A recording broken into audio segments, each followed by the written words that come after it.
झारखंड के धनबाद आईएसएम में अमेरिका से आया छात्र कोरोना पॉजिटिव, दहशत का माहौल। आईआईटी आईएसएम में विदेश से आया एक छात्र मिला कोविड पॉजिटिव, जीनोम सीक्वेंसिंग के लिए भेजा जाएगा सैंपल। आइसोलेशन सेंटर में रह रहा था छात्र, हालांकि उसकी स्थिति ठीक है। उसके साथ आए छात्र का कोविड रिपोर्ट नेगेटिव आया है। आदिवासियों का है पारसनाथ, पूर्व की स्थिति रहे बहाल, सरना प्रार्थना सभा में उठी मांग। राजीव पढ़ा सरना प्रार्थना सभा द्वारा हरमू मैदान में सरना धर्म महासम्मेलन सह सरना प्रार्थना का आयोजन किया गया। इस अवसर पर प्रार्थना सभा की ओर से कहा गया कि पारसनाथ आदिवासियों का है, वहां पूर्व की स्थिति बहाल रखी जाए। जैनियों की मांग गलत है। सभा में केंद्र सरकार से मांग की गई कि पहले सरना धर्म कोड दें, फिर सरना आदिवासियों का वोट लें। यह भी कहा गया कि कुर्मी महतो किसी भी तरह से आदिवासी नहीं है। प्रार्थना सभा उनको एसटी बनाने की मांग का विरोध करता है।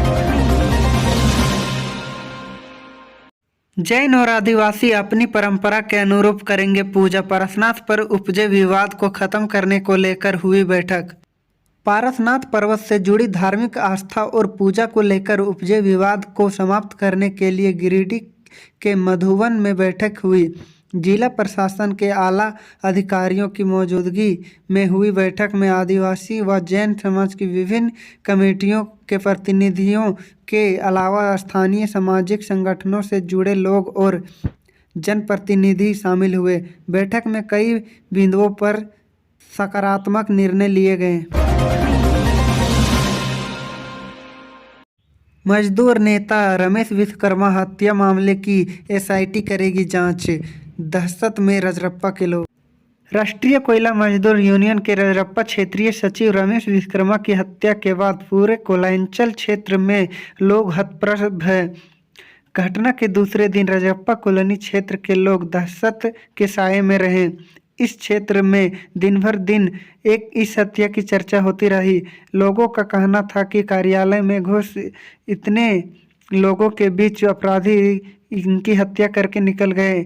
यह चौंकाने वाली बात है। कोयलांचल क्षेत्र के लोगों का कहना है कि मुखर होकर बोलने वाले नेता रमेश विश्वकर्मा हमेशा के लिए खामोश हो गए। लोगों का यह भी कहना था कि रमेश विश्वकर्मा हमेशा मजदूरों की लड़ाई लड़ी, भ्रष्टाचार के खिलाफ हमेशा लड़ाई लड़ते रहे। वे पूरे क्षेत्र में संघर्षी नेता के रूप में जाने जाते थे। बताते चले कि रमेश विश्वकर्मा मूल्यतः पलामू जिला के रेहला थाना अंतर्गत सिकसिगी गांव के रहने वाले थे। रजरप्पा प्रोजेक्ट के सीनियर डंपर ऑपरेटर के पद पर कार्यरत थे, लेकिन फिलहाल प्रख्यात होने के बाद इनका मामला न्यायालय में चला रहा है। वे अपने पीछे पत्नी, 2 पुत्र, 1 पुत्री समेत भरा पूरा परिवार छोड़ गए। बोकारो के छात्र छात्राओं ने बाल अधिकार कांग्रेस में बनवाया लोहा, 5 बच्चों को मिला excellent award. Science for society Jharkhand की ओर से गुमला के विशुनपुर स्थित विकास भारती केंद्र में आयोजित बाल अधिकार कांग्रेस में बोकारो के छात्र छात्राओं ने अपनी कुशल प्रतिभा का लोहा बनवाया। कांग्रेस में राज्यभर के विभिन्न जिलों से चयनित 16 प्रतिभागियों में से 8 बोकारो के थे। जूनियर और सीनियर कैटेगरी में आयोजित बाल अधिकार कांग्रेस में से 9 प्रतिभागियों को बेहतरीन प्रस्तुति के आधार पर एक्सीलेंट अवार्ड प्रदान किया गया। खास बात यह रही कि उनमें से अकेले 5 बोकारो से ही शामिल रहे। इनमें डीपीएस सेक्टर 4, होलीकोर्स वोलिडी डीएवी 6 व मिथिली एकेडमी की छात्र शामिल थी। 15 जनवरी तक बंद रहेंगे झारखंड के स्कूल, शीतलहर की चपेट में कई जिले। झारखंड में बढ़ती ठंड का कहर दिखाने लगा है। राज्य के कई जिले शीतलहर की चपेट में हैं। ठंड को देखते हुए मौसम विभाग ने राज्य के येलो अलर्ट जारी किया है। शीतलहर के कारण जहां राज्य के सभी स्कूलों में केजी के 5 तक के बच्चे 15 जनवरी तक छुट्टी मनाएंगी। आदेश दिया है कि राज्य में चल रहे शीतलहर के प्रकोप को देखते हुए स्कूली शिक्षा एवं साक्षरता विभाग ने यह निर्णय लिया है। शिक्षा मंत्री जगन्नाथ महतो के निर्देश पर विभाग ने रविवार को इस संबंध में पत्र जारी किया है। वहीं सरकार के 15 जनवरी तक 5वीं कक्षा तक स्कूल बंद रखने के आदेश के बाद निजी स्कूलों में इस दौरान ऑनलाइन कक्षाएं संचालित करने का निर्णय लिया है।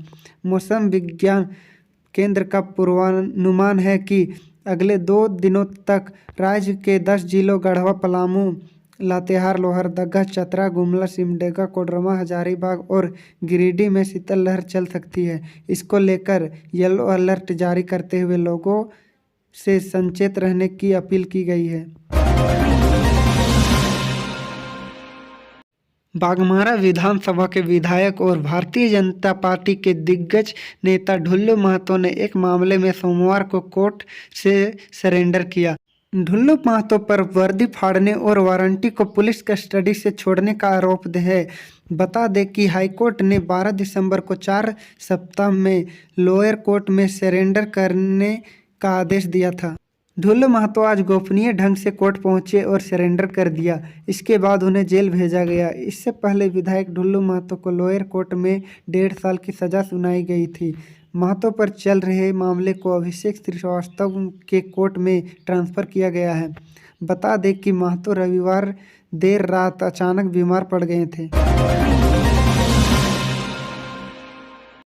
डोहरा टुसु पर्व में उमड़ा जन सैलाब, टुसु गीतों से गूंजा जमशेदपुर शहर। जमशेदपुर में पहली बार डोहरे टुसु का आयोजन किया गया। इस अवसर पर डिमना चौक से साचकी गोल चक्कर तक डोहरे टुसु पर्व का विशाल शोभा यात्रा निकाली गई।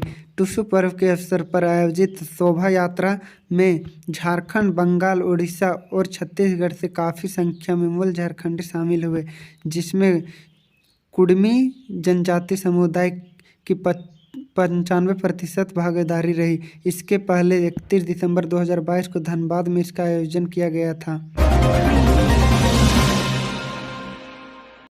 गोविंदपुर जेप 3 की passing out parade, CM Hemant Soren लेंगे सलाम। धनबाद जेप 3 में आयोजित पासिंग आउट परेड में शामिल होने मुख्यमंत्री हेमंत सोरेन गोविंदपुर आए। इस पासिंग आउट परेड में 552 अभ्यर्थियों को शपथ दिलाई जाएगी। मुख्यमंत्री के साथ डीजीपी नीरज सिन्हा की साथ है। इधर गोविंदपुर पहुंचने पर मुख्यमंत्री को गार्ड ऑफ ऑनर दिया गया।